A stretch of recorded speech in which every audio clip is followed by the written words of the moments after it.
Bonjour à tous, c'est Isabelle, bienvenue sur ma chaîne. Je vous retrouve enfin après 2 semaines de vacances pour une vidéo point livresque pour celle-ci. Je vais vous montrer les livres que j'ai lus, les livres qui m'ont plu. Et je vais commencer tout de suite par les choses qui fâchent un petit peu, mais par un livre que je n'ai même pas fini parce que ça ne me plaisait pas plus que ça. J'ai pas été prise dans l'histoire, j'ai pas vraiment accroché au personnage. Et j'ai donc laissé tomber le livre de Christophe Molmy, Quelque part entre le bien et le mal, qui est paru aux éditions La Martinière. Et j'avais pourtant très envie de découvrir ce livre. Il était super bien noté, mais alors moi, je me suis totalement perdue entre tous ces personnages. Ça partait trop de tous les côtés et j'ai pas du tout accroché. Donc j'ai laissé tomber. Peut-être le reprendrai-je plus tard, mais c'est vrai que pour le moment, ça ne me donne pas vraiment envie. J'ai ensuite lu le livre d'Armel Gilcher, Pour l'amour d'une île. Moi, j'ai l'édition parue chez Pocket. Ça se passe en Bretagne, c'est une jeune femme marine, elle est médecin, elle revient sur l'île de son enfance suite au décès de son grand-père et elle va donc essayer de se faire une place sur cette île, un peu avec des personnages un peu hostiles à son arrivée. Enfin, c'est vrai que c'est une histoire qu'on voit pas mal dans les bouquins, c'est pas quelque chose d'hyper neuf.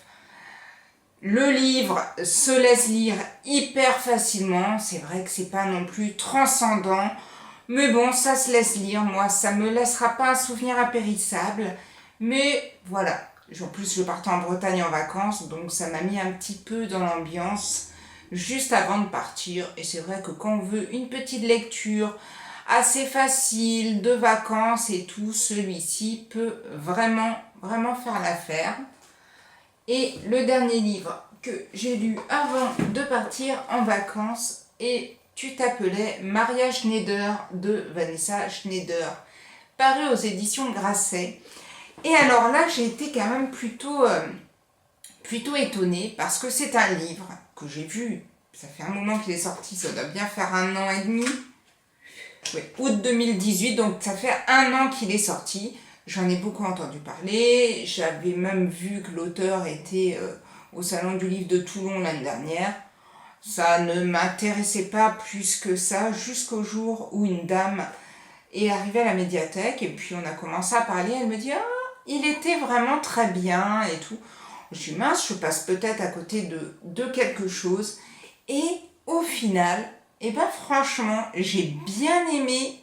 Ce livre a été donc écrit par Vanessa Schneider, qui est la cousine de Maria Schneider, qui est une actrice, alors je ne connaissais pas du tout, qui a tourné dans Dernier Tango à Paris, et dans ce film, elle a tourné une scène très hard, mais quand je dis hard, c'est vraiment très hard, alors qu'elle ne s'y attendait pas vraiment et qu'elle n'était pas préparée, elle était jeune et cette scène a totalement bouleversé sa vie personnelle, sa vie d'actrice, et cette femme a vécu toute sa vie avec le dégoût qu'elle a pu avoir en tournant cette scène et tout ce qui a pu se passer après pour elle dans sa vie jusqu'à sa mort. Et j'ai vraiment été étonnée par cette histoire, parce que c'est quand même une histoire vraie, qu'on se dit que cette pauvre fille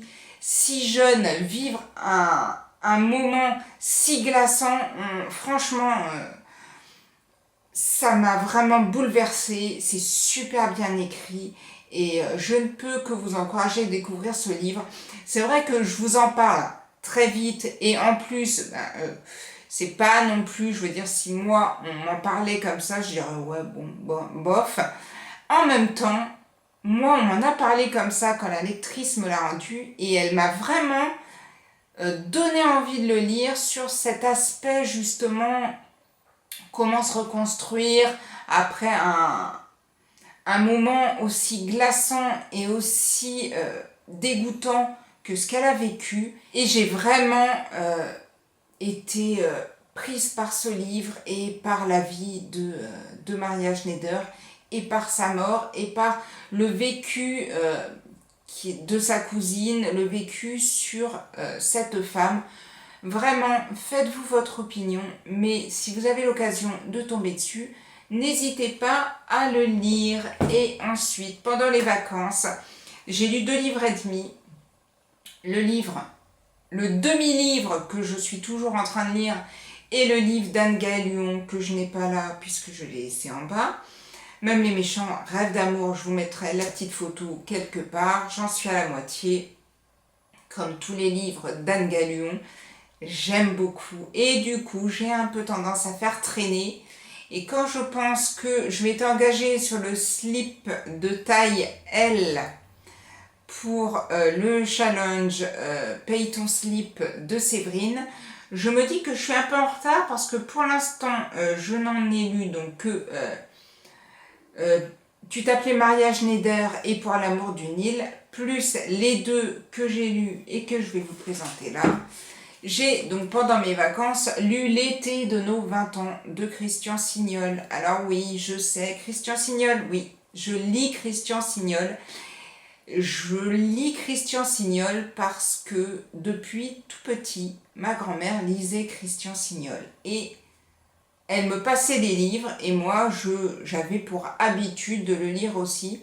Ce qui fait que ma grand-mère n'est plus là, mais je continue à perpétuer un peu ce qu'elle m'a donné et l'envie de lire qu'elle a pu me donner. Ce qui fait que dès que Christian Signol sort un livre, je le lis. Alors parfois ça me plaît bien, parfois ça me plaît un petit peu moins. Ici on est toujours dans la région de prédilection de Christian Signol. On est près de la Dordogne et chaque été, Charles invite Antoine à venir passer l'été chez ses grands-parents. Et cet été-là, il va se passer quelque chose dans la vie de ces 2 adolescents. Ils vont rencontrer Séverine, qui est une jeune étudiante qui va devenir institutrice. Et ces 3 jeunes vont vraiment devenir des amis inséparables, voire plus. Et on va suivre cette histoire ensuite sur un peu la longueur. Ça ne dure pas qu'un été. Moi au début, je m'étais précisé que ça ne devait durer que l'été, juillet-août. Mais non, et on parle de la guerre, de ce qui se passe et tout, et de l'évolution de ces jeunes pendant la guerre 39-45. Et j'ai bien aimé le livre, mais bon, ça restera pas le Christian Signol que je préfère. J'avais préféré ces anciens où les personnages évoluaient plus et j'avais ressenti moi plus d'émotions et de sentiments.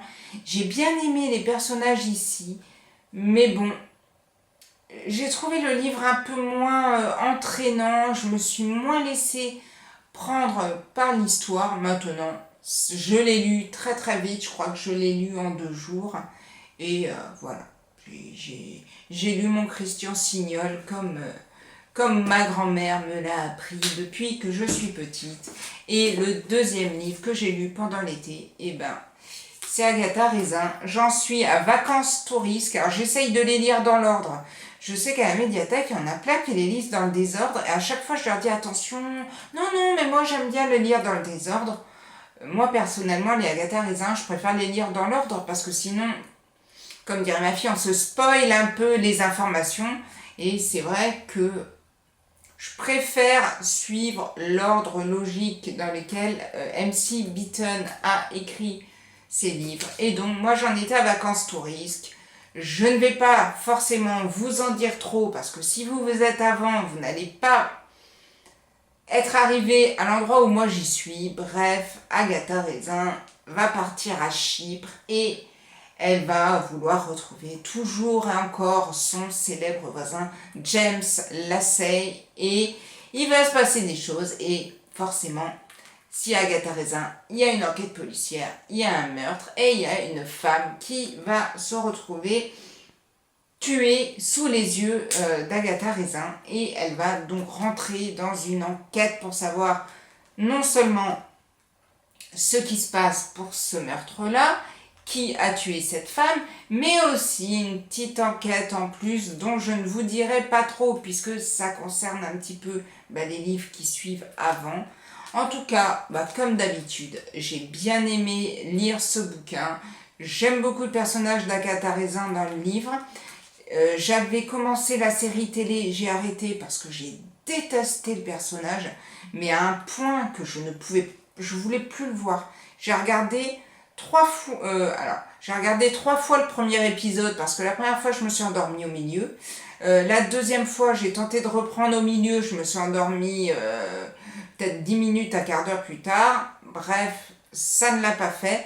La troisième fois, je l'ai vu en entier, mais franchement, j'ai un peu du mal à comprendre le choix de l'actrice. Personnellement, c'est pas ma vision d'Agatha Raisin, et donc du coup, j'ai pas continué à regarder les épisodes, et je préfère lire le livre. Celui-ci, c'était un bon moment pendant les vacances, c'était l'idéal. Et moi, je vais retourner à mon livre d'Anne-Gaëlle Luon. En attendant, si vous avez lu certains des livres que je vous ai présentés, n'hésitez pas à me dire ce que vous en avez pensé. Ça reste quand même globalement de belles lectures, excepté pour le Christophe Molmy qui l'a fait moyennement, puisque je l'ai arrêté. On va même pas se leurrer, ça ne l'a pas fait du tout pour moi. Et les autres lectures. Restez des moments agréables. J'espère que votre été se passe bien, que votre challenge, si vous le faites, se passe bien aussi. Je vais essayer de rattraper un peu mon retard parce que j'étais quand même censée lire, comme je vous disais tout à l'heure, la taille L du slip, c'est-à-dire au moins 20 livres, et j'en ai lu 4,5. C'est encore possible, tout est jouable. En tout cas, je vais essayer de rattraper mon retard. Je vous souhaite de belles vacances si vous n'êtes pas encore partis, et je vous souhaite de très très belles lectures, et profitez bien de vos moments en famille, et à bientôt pour une prochaine vidéo. Prenez soin de vous. Ciao ciao.